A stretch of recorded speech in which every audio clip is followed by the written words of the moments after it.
친일로 빛바랜 선교사들의 꿈, 연세대. 이희용 문화비평가 언론인. 부활절이던 1885년 4월 5일, 일본 나가사키를 떠나 제물포항에 들어온 상선에서 두 미국 청년이 내렸다. 미국의 북장노회가 파견한 호러스 그랜트 언더우드와 미국 감리회 소속 헨리 거하드 아펜젤러였다. 다음 달에는 미국 감리회 선교사 윌리엄 스크랜턴도 어머니 메리 스크랜턴과 함께 입국했다. 이들은 앞서거니 뒤서거니 우리나라 최초의 개신교 교회를 열고 근대적 교육기관을 설립했다. 이들이 세운 세문안교회, 정동제일교회, 아연교회는 한국 개신교의 뿌리가 됐고 언더우드 학당, 배제학당, 이화학당은 훗날 연세대, 배제대, 이화여대로 발전했다. 개신교 선교사들은 예수 그리스도를 모르는 조선 백성에게 복음을 전하고 미개 상태에 놓인 민중을 깨우치겠다는 사명감에 넘쳤다. 앞선 근대 의술을 통해 서양 문명의 우수성을 과시한 것도 선교의 큰 보탬이 됐다. 이들은 민주주의와 공화제, 신분타파, 남녀평등 등의 서구 사상을 전파하고 과학기술과 서양 철학 등 당시로서는 첨단 학문을 소개하며 우리나라 근대화에 이바지했다. 그러나 서양 중심의 세계관과 백인우월주의에서 벗어나지 못했다는 한계를 지니고 있었다. 언더우드는 조선 최초의 의료선교사 호러스 뉴턴 알렌이 서울 제동에 설립한 광해원에서 진료를 돕다가 정동의 가옥 한 채를 빌려 고아들을 가르쳤다. 1886년 고아원을 겸한 남자학교를 세워 언더우드 학당, 야소교 학당, 민노아 학당, 구세학당 등으로 부르다가 1905년 경신학교로 개명했다. 독립운동가 김규식과 안창호가 구세학당 출신으로 오늘날 해화동에 자리 잡은 경신중고등학교의 전신이다. 언더우드는 초창기부터 경신학당을 대학으로 키우려고 애썼으나 선교사들의 반대로 뜻을 이루지 못했다. 개신교 전래 초기에는 평양의 교세가 서울보다 컸는데 평양에 이미 장로교와 감리교 연합으로 1906년 개교한 숭실학교 대학부가 있었기 때문이다. 그러나 언더우드는 포기하지 않고 언더우드 타자기를 발명해 큰돈을 번 친형 조 언더우드의 자금 지원을 받으며 평양의 선교사와 숭실학교 교원들을 끈질기게 설득해 1915년 서울 종로이가의 조선중앙기독교청년회관을 빌려 장로교와 감리교 연합으로 경신학교 대학부를 설립했다. 그러나 언더우드는 이듬해 건강이 나빠져 미국으로 돌아간 뒤 숨졌다. 일제는 온갖 핑계를 들어 대학 설립을 방해하다가 1917년 전문학교로 인가했다. 언더우드에 이어 교장을 맡은 올리버 에이비스는 그의 경기도 고향군 연이면 창천리 연희궁 터를 매입한 뒤 이듬해부터 차례로 건물을 지어 이사했다. 연희궁은 조선 초기 이궁의 하나로 정종이 왕위를 태종에게 물려주고 한때 머물렀으며 세종도 자주 들렀다는 기록이 있다. 조선기독교대에서 이름을 바꾼 연희전문학교는 여기서 따온 것이다. 연희전문은 미국식 대학을 모델로 3학기의 4년제였다. 그러나 조선총독부가 3년제로 줄일 것을 강요해 상관은 3년제, 문과 수물과 신과 농과는 4년제였다.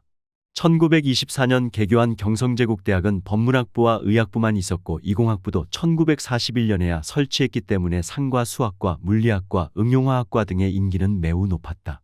보성이나 명륜 등 사립 전문학교들도 대부분 문과 중심이었다. 미국 개신교 단체들의 후원으로 재정이 비교적 넉넉한 데다 미국 대학 박사 출신의 교수진을 확보하고 있어 교육의 질이나 학생 수준도 높았다. 한국인 최초의 이학 박사 이원철과 수학 박사 장세훈이 수물과 일회 졸업생이었다. 국학자 정인보와 국어학자 최연배 등이 교수로 재직해 민족주의적 성향도 띄었다. 저항시인 윤동주가 최연배의 제자였다.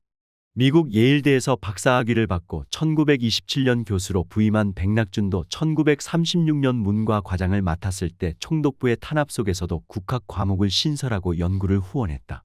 그러나 군국주의가 기승을 부려 개신교 교단들이 신사참배 강요를 받아들이고 태평양 전쟁 발발과 함께 미국의 선교사와 교수들이 추방되면서 친일의 길로 들어섰다. 친일파 윤치호가 교장을 맡았고 백낙준도 일제의 황민화 정책을 옹호하고 조선 청년의 참전을 독려하는 연설과 기고에 나섰다. 1942년에는 총독부가 적산이란 명목으로 학교를 몰수했다. 교장은 일본인 다카바시 하마치로 바뀌었다. 본관 앞에 있던 언더우드 동상도 철거하고 그 자리에 미나미 총독의 글씨를 돌에 새긴 흥하유신 기념탑을 세웠다. 1944년에는 교명을 경성공업경영전문학교로 바꿨다. 해방 후 연희전문 교수와 재단 관계자들은 연희전문학교 접수위원회를 꾸렸다. 미군 정청으로부터 경성공업 경영전문학교의 재산과 운영권을 인수해 연희전문학교로 교명을 회복했다. 친일단체 흥하보국단, 임전대책협의회, 조선임전보국단 등의 간부를 지낸 유억겸이 1945년 10월 5대 교장으로 취임했다가 2달 만에 백낙준에게 바통을 넘겼다. 미군정은 남한 교육계를 재편하면서 미국 유학파 출신 친일파들을 대거 기용했고 이러한 정책 기조는 이승만 정권으로 이어졌다. 이 과정에서 가장 핵심적인 역할을 한 인물이 백낙준이다. 그는 미군정청 항무국의 조선인 교육위원으로 활동하며 경성제국대학에서 이름을 바꾼 경성대 법문학부 부장에 임명됐다. 이어 연희전문학교 교장을 거쳐 1946년 종합대로 승격된 연희대의 초대 총장에 취임했다. 1948년 대한민국 교육법 기초위원, 대한소년단 총재 등도 역임했으며 연희대 이사장과 문교부 장관을 겸직하다가 장관 퇴임 후 연희대 총장으로 복귀했다. 1957년 1월 연희대와 세브란스 의대가 통합해 발족한 연세대의 초대 총장도 그의 몫이었다. 정부는 1970년 국민훈장 무궁화장을 수여했고 그가 1985년 89세로 사망하자 서울 동작동 국립묘지에 안장했다.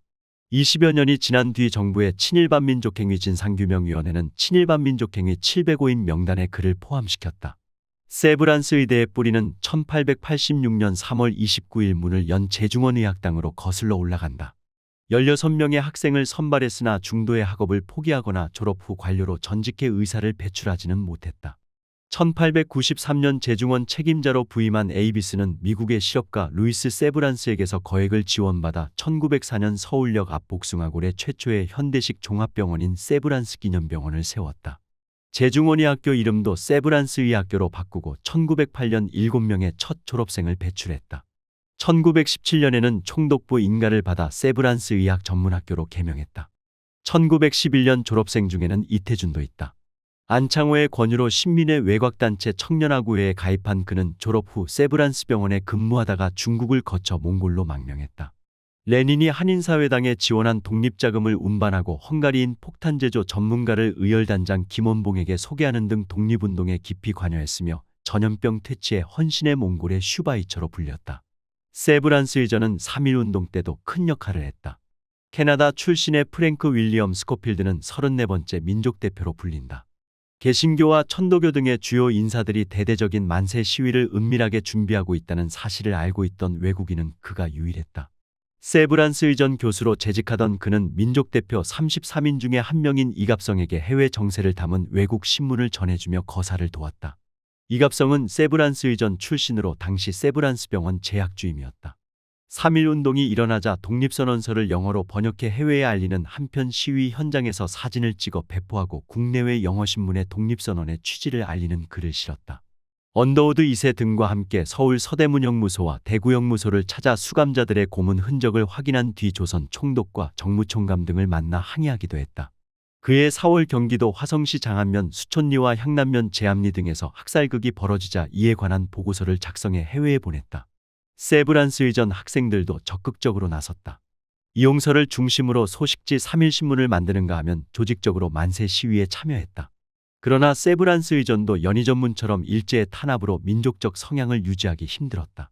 1942년에는 이름도 아사히 의학전문학교로 바뀌었다.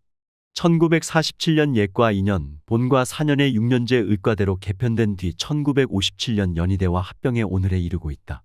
연세대는 2016년부터 연세 정신을 빛낸 인물을 선정해 부조동판을 교내 백양누리 동문광장에 설치함으로써 후배 학생들에게 귀감이 되도록 하고 있다. 제1회 윤동주에 이어 이태준, 현봉학, 정석해 등이 뽑혔다. 이와는 대조적으로 친일의 그늘도 여전히 짙게 드리워져 있다. 중앙도서관 앞에는 백낙준 동상이 세워져 있고 1995년부터 그의 호를 딴 용재학술상과 용재석자교수 제도를 운영하고 있다. 문과대 심리학과 건물도 또 다른 친일파의 이름을 따 유억겸 기념관으로 부르고 있다.